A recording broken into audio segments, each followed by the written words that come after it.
महत्वपूर्ण प्रश्नों पर हम लोग जो है बात करने वाले हैं, और जो भी प्रश्न आपको ऐसा लगे कि ये हमारे लिए जो है नया है, उसको तत्काल आप लिखने का प्रयास करिएगा, ठीक है ना भाई।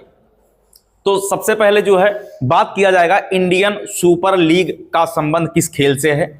इंडियन सुपर लीग, तो याद रखना है इंडियन सुपर लीग जो है पूछा जाए, इंडियन सुपर लीग, हाँ अगर आपसे पूछा जाएगा कि इंडियन सुपर लीग का संबंध किससे, तो फुटबॉल से। किससे संबंधित है भाई? हाँ फुटबॉल से संबंधित है। बात समझ में आया भाई?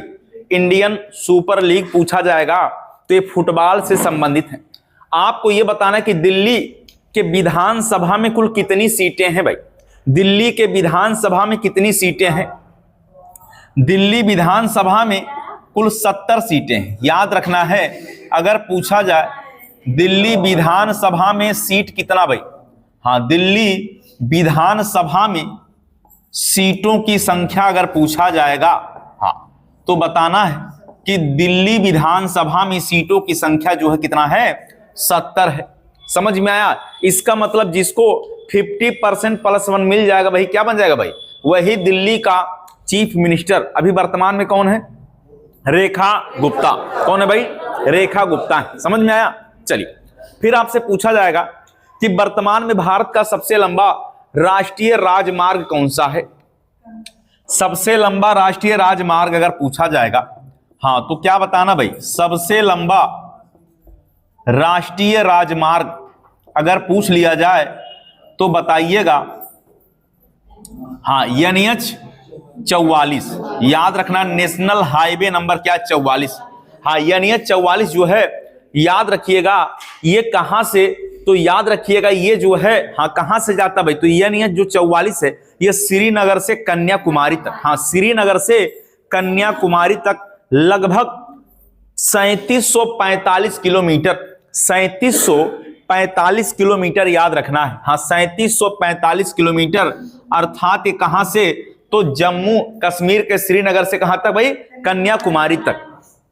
चलिए अब हमें और भी प्रश्नों पर बात करना है, तो आप हमें यह बताइएगा कि अभी जो है किस संस्था की अध्यक्षा के रूप में किसी महिला को नियुक्त नहीं किया गया है, अब तक का रिकॉर्ड है।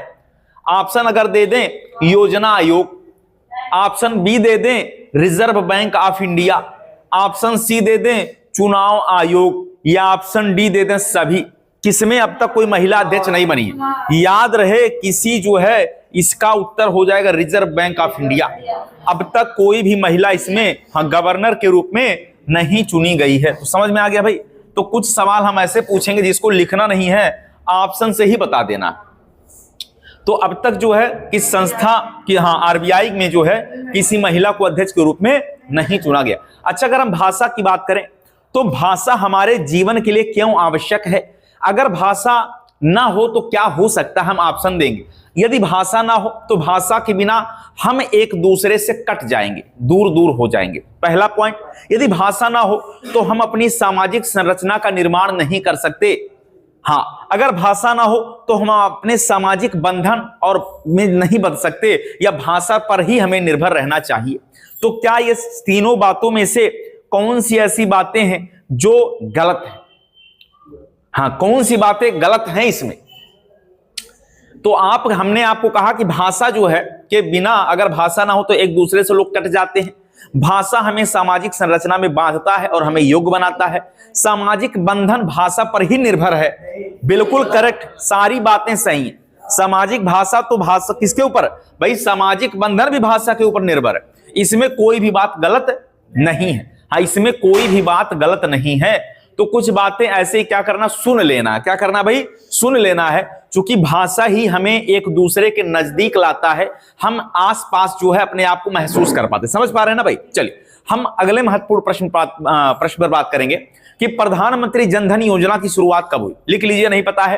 प्रधानमंत्री जन धन योजना ये 28 अगस्त 2014 प्रधानमंत्री जन धन योजना। हाँ प्रधानमंत्री अगर पूछा जाए जन धन योजना की शुरुआत कब हुआ, तो याद रखना है बड़ा ही महत्वपूर्ण सवाल है। 28 अगस्त 2014, 28 अगस्त 2014 को ऐसा किया गया, प्रधानमंत्री जन धन योजना शुरू किया गया। बात समझ में आया भाई? प्रधानमंत्री जन धन योजना पूछा जाए तो 28 अगस्त 2014, और इसमें ये टारगेट था कि जो भी कृषक, मजदूर, श्रमिक जो भी लोग हैं, सबके पास अपना ये खाता होना चाहिए। क्या होना चाहिए? खाता। जीरो बैलेंस पर ही खाता खुला था। जीरो बैलेंस पर ही क्या खुला था? खाता खुला था। समझ में आया भाई? तो प्रधानमंत्री जन धन योजना की शुरुआत 28 अगस्त 2014 से है भाई। यहीं से जो है इसको शुरू किया गया था। अब आपसे पूछा जाएगा कि एबीसी इंडेक्स का संबंध किससे है? एबीसी इंडेक्स, हाँ, एबीसी इंडेक्स अगर पूछा जाए तो बताइएगा कि ये जो है एबीसी इंडेक्स, इसको सरकार ने शुरू किया था। ये बच्चों के स्वास्थ्य से संबंधित है। किससे संबंधित है भाई? तो याद रखना है, ये स्वास्थ्य से संबंधित है। हाँ, स्वास्थ्य से संबंधित है, स्वास्थ्य से संबंधित है एबीसी इंडेक्स। तो पूछा जाएगा किससे संबंधित है? आप बताइएगा। स्वास्थ्य से संबंधित है एबीसी इंडेक्स। आपसे और भी सवाल पूछा जाएगा। आपसे पूछा जाएगा कि सहारा मरुस्थल कहां है? आप बताएंगे अफ्रीका में। सहारा कहां भाई? अफ्रीका में। थार कहां है? भारत और पाकिस्तान में है। तो आपसे पूछा जाएगा सिम्पसन, सिम्पसन मरुस्थल ऑस्ट्रेलिया में। सिम्पसन मरुस्थल कहां है? तो सिम्पसन मरुस्थल अगर पूछा जाए तो बताइएगा ऑस्ट्रेलिया के अंदर स्थित है। ऑस्ट्रेलिया में सिम्पसन मरुस्थल जो है ये ऑस्ट्रेलिया के अंदर, कहां है? ऑस्ट्रेलिया के अंदर है। एक मरुस्थल का नाम है सेचुरा। सेचुरा मरुस्थल जो है पेरू में। सेचुरा मरुस्थल पेरू के अंदर है। सेचुरा मरुस्थल अगर पूछा जाए तो ये बताइएगा पेरू के अंदर स्थित है। पेरू देश का नाम है भाई, पेरू देश का नाम है। तो सेचुरा मरुस्थल पेरू देश में स्थित है, याद रखिएगा। समझ में आया भाई? चलिए, और भी बात अगर हम करें तो आपसे पूछेंगे तकला मकान, तो क्या बताइएगा? हाँ, चाइना में तकला मकान चाइना में है। चलिए, अगला सवाल हमें आप बताइएगा कि मौर्य वंश का अंतिम शासक कौन था? बृहदरथ। मौर्य वंश का अंतिम शासक कौन था भाई? बृहदरथ था। ठीक है ना भाई? तो मौर्य वंश का अंतिम शासक अगर पूछा जाए, पहला तो आपको पता है ना, हाँ, पहला मौर्य वंश का शासक है चंद्रगुप्त मौर्य। अंतिम शासक की बात कर रहे हैं बृहदरथ। क्या हो जाएगा भाई? बृहदरथ हो जाएगा। तो याद रखिएगा, बृहदरथ की हत्या करके पुष्यमित्र शुंग ने क्या किया था भाई? शुंग वंश की स्थापना किया था। तो याद रखिएगा बृहदरथ। ठीक, तो कोशिश ये है, जो छूटेगा हम कोशिश करेंगे आपको पीडीएफ दें। ठीक है ना? इसलिए घबराइएगा नहीं। आपका अगर कोई सवाल छूट भी रहा है, कल हमने लगभग आपको 300 के आसपास सवाल भेजे थे आपके ग्रुप में। समझ में आ गया भाई? चलिए, तो किसने कहा था, किसने कहा था कि किसानों को स्वयं को केवल विदेशी जंजीरों से आजाद नहीं कराना है? बिल्कुल, किसने कहा था कि किसानों को केवल विदेशी जंजीरों से आजाद नहीं कराना है, बल्कि जमींदारों और पूंजीवादियों से भी आजादी दिलाना है?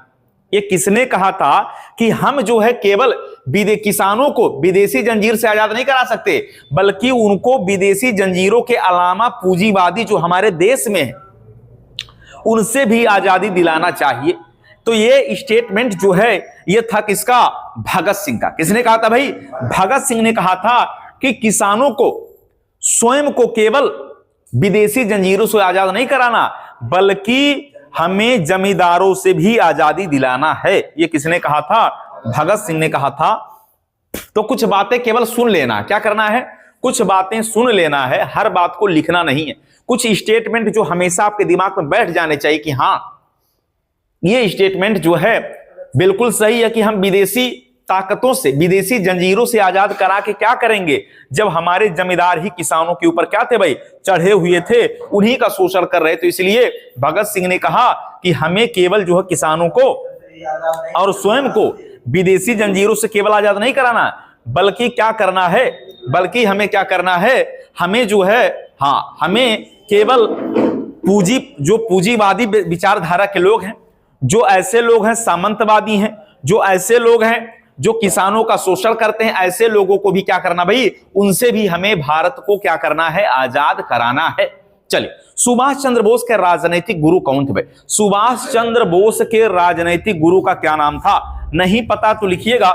सुभाष चंद्र बोस के राजनीतिक गुरु चित्तरंजन दास थे। कौन थे भाई? हाँ, चित्तरंजन दास। तो सुभाष चंद्र बोस के राजनीतिक गुरु, सुभाष चंद्र बोस के राजनैतिक गुरु, हाँ, सुभाष चंद्र बोस के राजनैतिक गुरु का क्या नाम था? तो याद रखे, हाँ याद रखिएगा, चित्तरंजन दास। क्या नाम था भाई?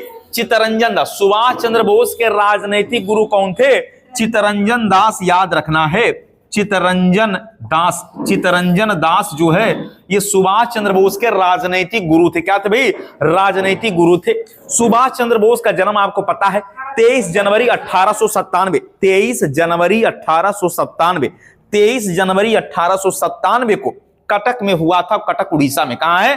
कटक उड़ीसा में है। तो सुभाष चंद्र बोस का जन्म 23 जनवरी 1897 कब हुआ भाई? 23 जनवरी 1897 सुभाष चंद्र बोस का जन्म हुआ। कहां पर? तो कटक उड़ीसा में। कहां हुआ था? हाँ, कटक उड़ीसा में हुआ था। सुभाष चंद्र बोस की माता का नाम था प्रभावती। क्या नाम था भाई? प्रभावती दत्त बोस नाम था। सुभाष चंद्र बोस की माता प्रभावती दत्त बोस थी और पिता का नाम था जानकीनाथ। क्या नाम था? जानकीनाथ बोस। तो याद रखिएगा, कटक शहर से निकलकर जिन्होंने पूरे दुनिया में क्या किया? पूरे दुनिया में जो है एक ऐसा संदेश दिया कि हम किसी से कम नहीं। और हिटलर ने ही तो कहा, हिटलर ने कहा, हाँ क्या कह दिया भाई? हिटलर ने ही सुभाष चंद्र बोस की किसकी उपाधि दिया? नेता। तो एडोल्फ हिटलर जो जर्मनी का तानाशाह था, उसने सुभाष चंद्र बोस को हाँ नेताजी की उपाधि दिया था। किसकी उपाधि? नेताजी की उपाधि दिया था। समझ में आ गया भाई? चलिए और भी प्रश्नों पर हम बात करें तो आपसे पूछा जाएगा कि टंबाओ आर्द्र भूमि कहां है? टंबाओ आर्द्र भूमि कहां है? तो सिक्किम के अंदर टंबाओ आर्द्र भूमि स्थल। हाँ, टंबाओ आर्द्र भूमि अगर पूछा जाए तो आपको बताना है कि यह सिक्किम के अंदर स्थित है। कहां स्थित है? सिक्किम के अंदर स्थित है टंबाओ आर्द्र भूमि। यह सिक्किम के अंदर है। आपसे कोराडी पूछा जाएगा। कोराडी आर्द्र भूमि महाराष्ट्र में। कोराडी आर्द्र भूमि कहां स्थित है? तो कोराडी आर्द्र भूमि ये महाराष्ट्र के अंदर स्थित है। हाँ, महाराष्ट्र के अंदर। कहां भाई? तो कोराडी महाराष्ट्र के अंदर स्थित है। कोराडी आर्द्र भूमि स्थल ये महाराष्ट्र के अंदर स्थित है। आपसे अंशुपा पूछा जाएगा उड़ीसा में। अंशुपा आर्द्र भूमि उड़ीसा में।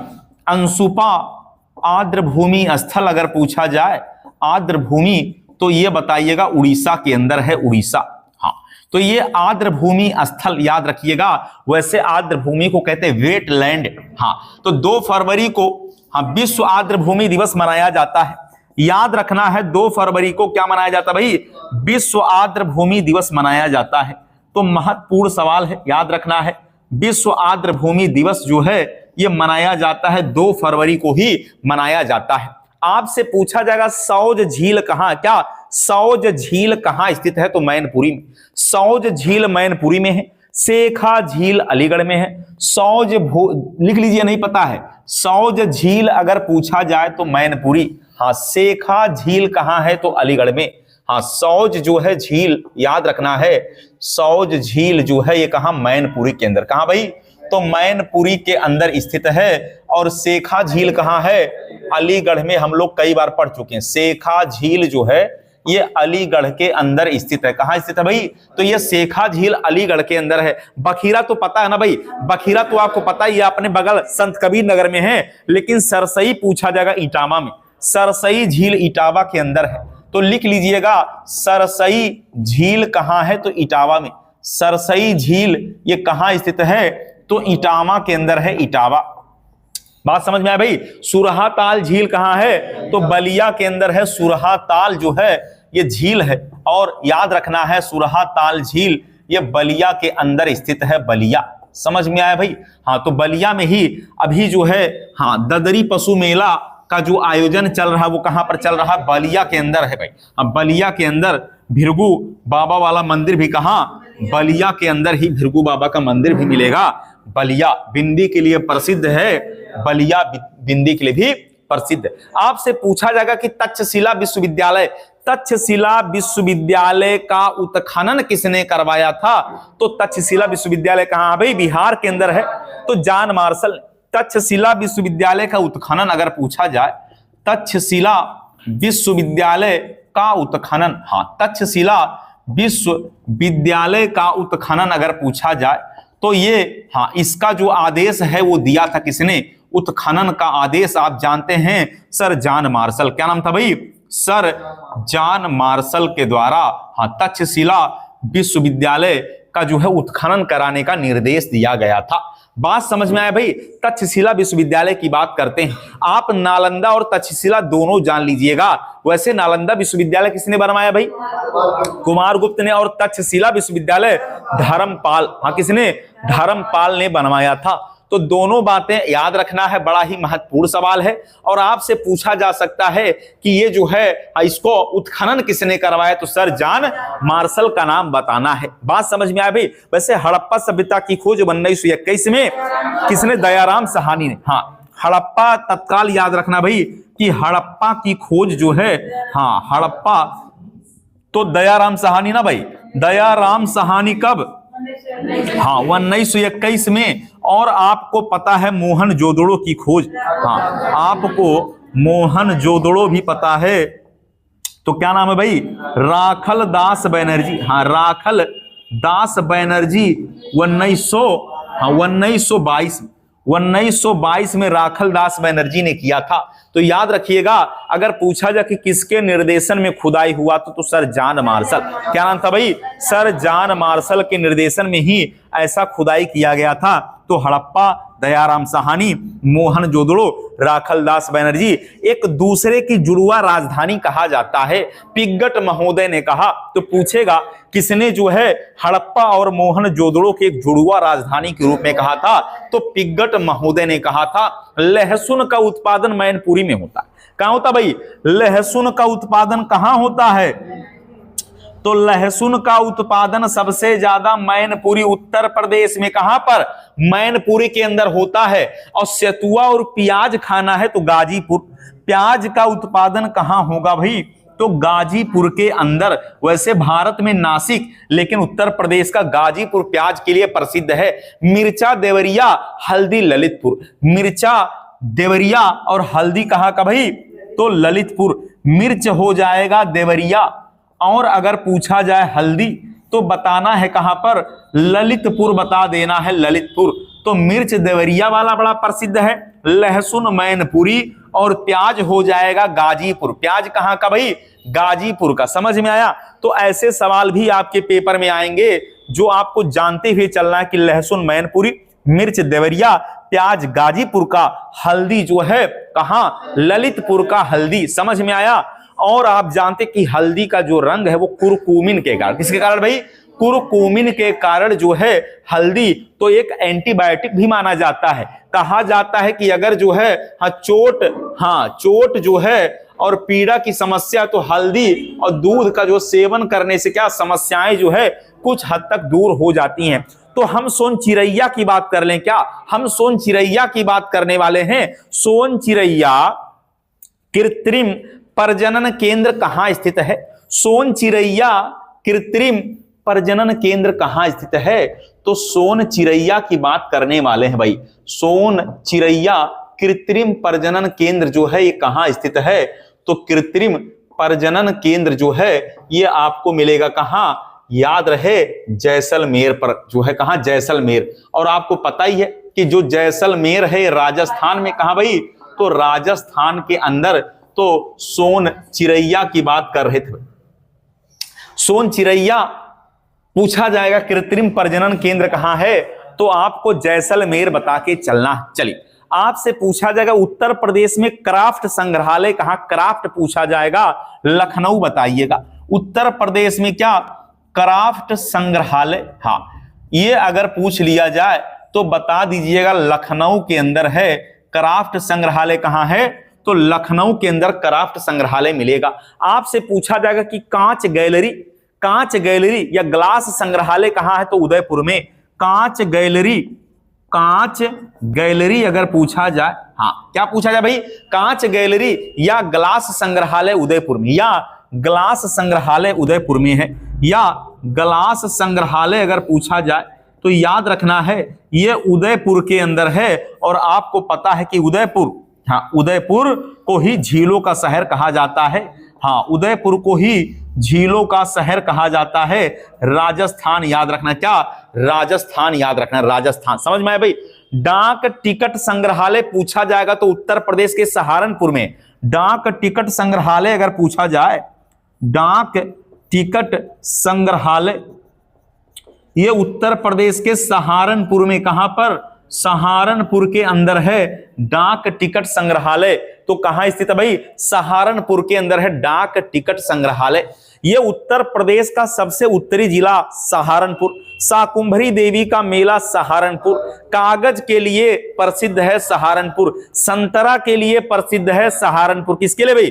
संतरा के लिए भी प्रसिद्ध है और सिगरेट के लिए भी प्रसिद्ध है सहारनपुर। याद रखना है कि अभी जो है, हाँ, यहां पर जो है एक रुपेश जी का बर्थडे है तो मिठाई आ चुका है। और मिठाई, अगर सवाल यह है कि जब हम लड्डू खाते हैं तो मीठे स्वाद का जो पता हमें कैसे चलता है? मीठे स्वाद का पता जीभ के किस हिस्से से उस मीठे स्वाद का पता चलेगा? तो ध्यान रहे, अग्रभाग से। मीठे स्वाद का पता जीभ के अग्रभाग से। मीठे स्वाद का पता अगर पूछा जाए तो जीभ के अग्रभाग से। किससे भाई? अग्रभाग से। मीठे स्वाद का पता जीभ के अग्रभाग से चलता है। मीठे स्वाद का पता कैसे भाई? जीभ के अग्रभाग से मीठे स्वाद का पता चलता है। समझ में आ गया भाई? समझ में आ गया?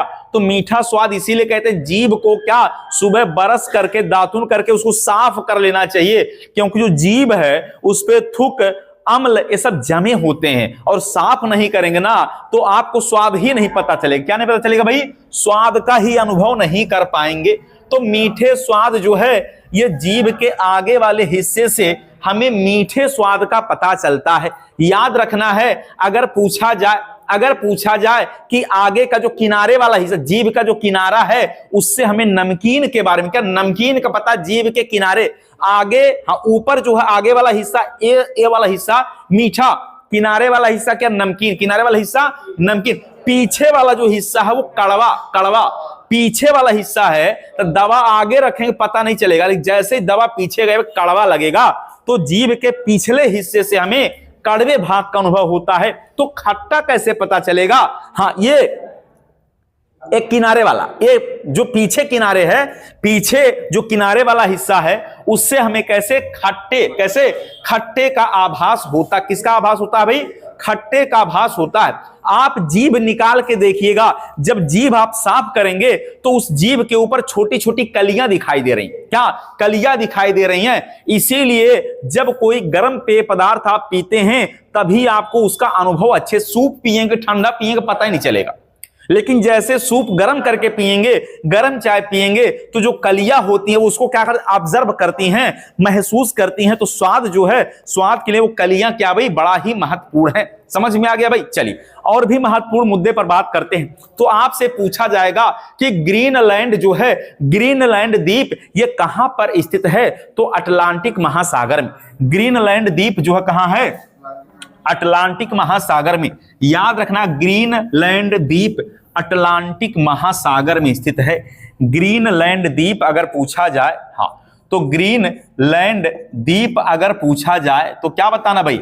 अटलांटिक महासागर में। हाँ, अटलांटिक महासागर के अंदर। तो ये सवाल भी याद रखना है, ग्रीनलैंड द्वीप पूछा जाएगा। तो क्या मेडागास्कर भी पूछा जाएगा? हाँ, मेडागास्कर हिंद महासागर में। मेडागास्कर द्वीप अगर पूछा जाए तो बताइएगा, मेडागास्कर द्वीप जो है ये हिंद महासागर में कहां स्थित है?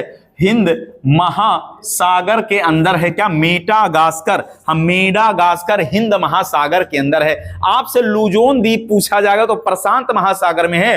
लुजोन द्वीप कहां है? तो प्रशांत महासागर में है भाई। लुजोन द्वीप अगर पूछा जाए तो बताइएगा ये प्रशांत महासागर में स्थित है। प्रशांत महासागर के अंदर है। लुजोन द्वीप कहां पर है? प्रशांत महासागर में है। बैफिन अगर पूछा जाएगा तो आर्कटिक महासागर में। बैफिन द्वीप आर्कटिक महासागर। बैफिन अगर पूछा जाएगा, बैफिन द्वीप, तो ये आपको मिलेगा आर्कटिक महासागर। हाँ, आर्कटिक महासागर। तो हम वही प्रश्न पढ़ रहे हैं जो हमारे पेपर में बिल्कुल हूबहू छपने की संभावना है, वही सवाल जो एकदम आने वाला है उसी मुद्दे पर बात कर रहे हैं। इधर उधर की बात ना करके हम जो है केवल उस मुद्दे पर बात कर रहे हैं कि जहां से सवाल पेपर में बिल्कुल छप जाएगा। क्लियर हो गया भाई? चलिए, तो और भी सवाल कैसे पूछा जाएगा? पूछा जाएगा आर्यक स्तंभ कहां स्थित है? आर्यक स्तंभ, तो स्तंभ या स्तूप, हम जब स्तंभ की बात कर रहे हैं तो आप याद रखिए बौद्ध धर्म से संबंधित होगा, लेकिन हम आर्यक स्तंभ की बात कर रहे हैं। आर्यक तो अमरावती, आर्यक स्तंभ कहां स्थित है? तो अमरावती में स्थित है आर्यक स्तंभ। हाँ, आर्यक स्तंभ अगर पूछा जाए तो आर्यक स्तंभ जो है ये अमरावती में स्थित है। कहां पर? आर्यक स्तंभ जो है ये अमरावती के अंदर है। कहां है? अमरावती के अंदर है। तो आर्यक शब्द का, आर्यक एक संस्कृत भाषा का शब्द है। आर्यक जो है संस्कृत भाषा का शब्द है, आर्यक संस्कृत भाषा का शब्द है और आर्यक का अर्थ होता है पूजनीय। आर्यक माने क्या होता भाई? पूजनीय। तो जो आर्य आए थे वो क्या थे भाई? वो पूजनीय थे। जो आर्य आए, और मैक्स मूलर महोदय ने कहा कि आर्य जो है मध्य एशिया से आए। बाल गंगाधर तिलक ने आर्यों का निवास स्थान भारत को ही माना है। तो जो आर्य हैं, आर्य शब्द का अर्थ ही क्या होता भाई? श्रेष्ठ, अर्थात पूजनीय। वो क्या है? वो पूजनीय हैं। आर्य माने क्या? पूजनीय। ये बात याद रखना है। तो अगर पूछा जाए कि आर्यक जो है स्तंभ कहां स्थित है, तो अमरावती में बौद्ध धर्म से संबंधित है, अर्थात एक ऐसा स्थल जो पूजनीय, जो कैसा भाई? जो पूजनीय। तो ये वाला स्तंभ भी आपको याद रखना। समझ में आ गया भाई? तो यहां पर जो है बुद्ध की प्रतिमा, नागराज की मूर्ति भी बनाई गई है, बुद्ध की प्रतिमा अंकित की गई है। कहां पर? अमरावती के अंदर। और उसका नाम रखा गया था क्या? आर्यक स्तंभ। क्या रखा गया था भाई? आर्यक स्तंभ रखा गया था। चलिए, तो क्लियर हो गया भाई इतनी बातें। और भी सवाल पर बात करें तो हमें बताइएगा, कभी कभी जो पीतल है, कहा यह जाता पीतल का बर्तन खुले में नहीं रखना चाहिए। क्यों नहीं रखना चाहिए? फीका पड़ जाता है, रंग उड़ जाता है। क्यों उड़ जाता है? क्योंकि वायुमंडल में हाइड्रोजन सल्फाइड, हाँ, तो वायुमंडल में एक गैस हाइड्रोजन सल्फाइड, याद रखना है, वायुमंडल में कौन सी गैस? Hydrogen sulphide. वायुमंडल में उपस्थित हाइड्रोजन सल्फाइड, हाँ, हाइड्रोजन सल्फाइड जो है यही तो है जो क्या करता है? पीतल को फीका कर देता है। हाँ, पीतल को फीका कर देता है। तो अगर पूछा जाएगा कि पीतल जो है ये, हाँ, वायु के संपर्क में क्यों जो है उसका रंग बदरंग हो जाता है, रंग उसका फीका हो जाता है, रंग उड़ जाता है, तो वायुमंडल में उपस्थित हाइड्रोजन सल्फाइड के कारण जो है क्या होता भाई? पीतल का रंग फीका हो जाता है। हाँ, जो पीतल है, पीतल का रंग कैसा हो जाएगा भाई? फीका हो जाएगा, फीका हो जाएगा। हाँ, वायुमंडल का रंग क्या हो जाएगा? फीका हो जाएगा। तो गैस का नाम हाइड्रोजन सल्फाइड। क्या नाम है भाई? हाइड्रोजन सल्फाइड जो है इससे वायु जो है इससे क्या हो जाएगा भाई? तो रंग हो जाएगा फीका। ठीक, पीतल का रंग हो जाएगा फीका। और पीतल भी आप जानते हैं मिश्र धातु है जो किससे? हाँ, तांबा और जस्ता से मिलकर बना है। तांबा और जस्ता से मिलकर बनता है क्या? पीतल बनता है। तो पीतल जो है, हाँ, तांबा और जस्ता से मिलकर बनता है। तो हमने आपको बताया होगा क्या? हमने आपको पीतल से बताया होगा पिताजी। क्या बताया होगा भाई? पिताजी से याद रखना था कि पिताजी माने पीतल, यहां हो गया भाई, पीतल बना किससे? ये, हाँ, तांबा और जस्ता से। तो तांबा और जस्ता मिलाएंगे तो बन जाएगा क्या? पिताजी बन जाएगा, पीतल बन जाएगा। समझ में आया भाई? तो ये वाला बात हमने आपको बताया पहले। चलिए, आपसे सियाचिन ग्लेशियर के बारे में पूछा जाएगा। सियाचिन ग्लेशियर जो सबसे बड़ा ग्लेशियर माना जाता है, तो सियाचिन ग्लेशियर क्या जम्मू कश्मीर में? हाँ, जम्मू कश्मीर में मिलता है। और जम्मू कश्मीर में किस घाटी में सियाचिन ग्लेशियर है? तो याद रखें, नुब्रा घाटी। क्या? नुब्रा घाटी। तो पूछा जाएगा सियाचिन ग्लेशियर किस घाटी में है? तो सियाचिन ग्लेशियर जो है ये किस घाटी में स्थित है? तो ये नुब्रा, हाँ, नुब्रा घाटी में स्थित है। नुब्रा घाटी। सियाचिन ग्लेशियर पूछा जाएगा तो नुब्रा घाटी बताए। क्या बताना भाई? नुब्रा घाटी बता के चलना है। ठीक, चलिए, तो सोन पानी भी है क्या? हाँ, सोन पानी ग्लेशियर भी वहीं पर है जो चंद्रा घाटी में। सोन पानी ग्लेशियर, हाँ, सोन पानी ग्लेशियर सोनपानी ग्लेशियर भी यहीं पर स्थित है, याद रखना है। तो सोनपानी ग्लेशियर चंद्रा घाटी में स्थित है, चंद्रा घाटी। हाँ, सोनपानी ग्लेशियर कहाँ स्थित है? तो चंद्रा घाटी के अंदर स्थित है भाई, चंद्रा घाटी। समझ में आ गई? आप लोगों को दिख नहीं रहा, थोड़ा सा आप किनारे इधर आके बैठ सकते हैं, ठीक, जिससे आपको दिखाई दे। तो सोनपानी ग्लेशियर ये चंद्रा घाटी में, सियाचिन ग्लेशियर ये नुब्रा घाटी में क्या स्थित है। तो आपसे ऐसे सवाल भी पेपर में आएंगे। आप हमें बताइएगा कि भारत में सबसे ज्यादा ग्रामीण आबादी किस राज्य में होगा? तो सबसे ज्यादा ग्रामीण आबादी तो उत्तर प्रदेश में होगा। पूरे भारत में सबसे ज्यादा आबादी कहां होगा ग्रामीण? उत्तर प्रदेश में 18.62% पूरे भारत का 18.62% ग्रामीण आबादी पाई जाती है। कहां पर? उत्तर प्रदेश में। तो सबसे ज्यादा ग्रामीण आबादी कहां भाई? उत्तर प्रदेश में। और अगर हम उत्तर प्रदेश की बात करें तो उत्तर प्रदेश में 77.73% ग्रामीण आबादी है। उत्तर प्रदेश में 77.73%, ये उत्तर प्रदेश की बात कर रहे हैं भाई, उत्तर प्रदेश की बात कर रहे हैं। तो उत्तर प्रदेश में 77.73% क्या भाई? ग्रामीण आबादी क्या है? तो ग्रामीण आबादी पाई जाती है, ग्रामीण आबादी पाई जाती है। यह बात याद रखना है कि उत्तर प्रदेश बसता कहां है? तो गांव में। वो असली उत्तर प्रदेश देखना तो कहां? गांव के अंदर दिखाई देगा, क्योंकि सबसे ज्यादा जनसंख्या कहां भाई? गांव के अंदर ही। तो इसलिए लगभग 100% में 77.73% निवास करते हैं गांव के अंदर। और पूरे भारत की बात करें, पूरे भारत में ग्रामीण आबादी की बात करें तो 18.62% की आबादी कहां पाई जाती है? भारत के अंदर। पूरे भारत का 18.62%, पूरे भारत का 18.62% ग्रामीण आबादी उत्तर प्रदेश में है, ग्रामीण आबादी यूपी में है। समझ गए भाई? और अगर यूपी की बात करेगा कि उत्तर प्रदेश में 100, हाँ कितना, तो आप उत्तर प्रदेश में बताइएगा कि पूरे उत्तर प्रदेश में 77.73% ग्रामीण आबादी पाई जाती है, जो पूरे भारत का 18.62% है। समझ में आ गया भाई? तो इसीलिए गांधी जी ने कहा था कि भारत कहां बसता है? तो भारत जो है बसता है गांव में। इसीलिए गांव के लोगों को अधिकार देना है तो सबसे पहले उनको क्या करना पड़ेगा? उनको राजनीति से जोड़ना पड़ेगा। और उसी अवधारणा पर पंडित जवाहरलाल नेहरू के शासनकाल में 2 अक्टूबर 1959 को ही पंचायती राज शुभारंभ किया गया। कहां से? राजस्थान के नागौर जिले से शुरू किया गया था। जब गांव के लोगों को अधिकार मिल जाएगा, गांव के लोग अपने हक की आवाज उठाएंगे, गांव के लोग जागरूक हो जाएंगे, तभी तो हमारा देश आगे बढ़ेगा। इसीलिए अगर राजनीति की शुरुआत करना है तो कहां से होना चाहिए? गांव से होना चाहिए। कहां से होना चाहिए भी? गांव से ही होना चाहिए। बात समझ में आया? क्लियर हो गया? अगर हम शहरीकरण की बात करें, नगरीयकरण की बात करें, तो हमने कल आपको बताया था, फिर एक बार बता रहे हैं कि सबसे ज्यादा नगरीकरण महाराष्ट्र में है। महाराष्ट्र के बाद उत्तर प्रदेश दूसरे नंबर पे आता है। महाराष्ट्र के बाद उत्तर प्रदेश दूसरे नंबर पे आता है। ये बात भी हमने आपको बता दिया भाई। बात क्लियर हो पा रहा है? चलिए और भी प्रश्नों पर हम बात करने वाले हैं। तो हमें आप बताइएगा, अंतरराष्ट्रीय चावल अनुसंधान केंद्र, अंतरराष्ट्रीय चावल अनुसंधान केंद्र अगर बात करें तो अंतरराष्ट्रीय चावल अनुसंधान केंद्र फिलीपींस में। कहां भाई? फिलीपींस में। लेकिन उसका एक क्षेत्रीय कार्यालय हमारा प्यारा देश भारत के अंदर बनारस में है। तो पूछा जाएगा अंतरराष्ट्रीय चावल अनुसंधान केंद्र का एक इकाई कहां पर स्थित है? तो अपने बनारस में है। तो याद रखना है अंतरराष्ट्रीय क्या?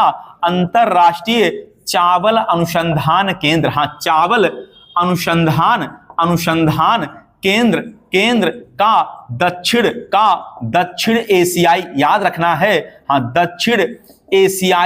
दक्षिण एशिया की इकाई कहां स्थित है? दक्षिण एशिया की जो इकाई है ये अपने बनारस में ही तो है भाई, वाराणसी के अंदर है। कहां स्थित है भाई? वाराणसी के अंदर है। लेकिन याद रहे, अगर अंतरराष्ट्रीय चावल अनुसंधान संस्थान पूछेगा फिलीपींस बताइए। कहां बताना भाई? फिलीपींस बताना है। लेकिन जब उत्तर प्रदेश की बात करेगा तो बनारस बता के चलना। कहां बताना भाई? तो बनारस बता के चलना है। समझ में आ गया भाई? तो याद रखिएगा, अगर अंतरराष्ट्रीय अगर पूछा जाए कि चावल अनुसंधान संस्थान कहाँ है, चावल अनुसंधान संस्थान कहाँ स्थित है, तो फिलीपींस। क्या? फिलीपींस का नाम बता दीजिए। क्या बताना भाई? फिलीपींस का नाम बताना है। सवाल गलत नहीं करना है। और आपको यह भी पता है, क्या आपको पता क्या भाई, कि राष्ट्रीय चावल अनुसंधान केंद्र कटक में।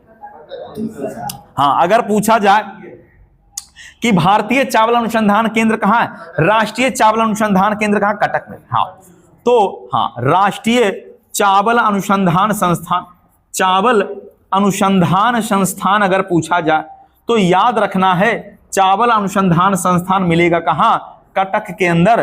कटक कहां भाई? उड़ीसा के अंदर है। तो इतनी बातें आपको याद करते हुए आगे बढ़ना है। समझ में आ गया भाई? चावल का उत्पादन करने वाला राज्य है पश्चिम बंगाल। हाँ, पश्चिम बंगाल। मछली भात खाबे, मछली भात खाबे, ऐसे करके लोग बात करते भाई, मछली भात। हाँ, तो ये वाला बात कहां, पश्चिम बंगाल। तो याद रखिएगा, पूछा जाएगा चावल के लिए तो क्या हो जाएगा, पश्चिम बंगाल।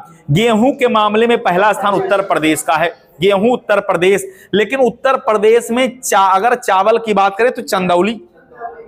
उत्तर प्रदेश में धान का कटोरा चंदौली। उत्तर प्रदेश में धान का कटोरा क्या भाई, चंदौली को कहा जाएगा। समझ में आया? चलिए, हम आपसे और भी महत्वपूर्ण मुद्दे पर बात करने वाले हैं। हम और भी महत्वपूर्ण मुद्दे पर बात करने वाले हैं। हाँ, और भी महत्वपूर्ण मुद्दे पर बात करने हैं। तो आप हमें यह बताइएगा कि 2021 की बात है, 2021 की बात है, उत्तर प्रदेश सरकार ने भूमि की पैमाइश के लिए हर जो है जोतकार को, हर खेती किसानी वाले व्यक्ति को एक जो है हाँ यूनिक नंबर जारी किया है। कितना नंबर? एक यूनिक नंबर जारी किया है। हर किसान का एक यूनिक नंबर है। जिसके नाम से खेत है उसके नाम का सरकार ने एक यूनिक कोड जारी किया है। उस कोड के माध्यम से उस जोतकार का, उसके खेत का जो है कितना क्षेत्रफल है और उसका खेत कहां पर, उसकी पूरी बायोडाटा कुंडली निकल के आ जाएगा। तो उस जो है यूनिक कोड में कितने नंबर हैं, ये सवाल है भाई। उस यूनिक कोड में 16 अंक है। कितने? 16 अंक हैं। तो पूछा जाएगा, सवाल कैसे घुमा दिया, लेकिन याद रखना है, पूछा जाएगा उत्तर प्रदेश सरकार ने 2021 में किसानों के लिए एक यूनिक कोड जारी किया जिसमें कुल कितने अंक हैं, तो क्या बताइएगा, जिसमें कुल कितने अंक हैं, तो 16 डिजिट है।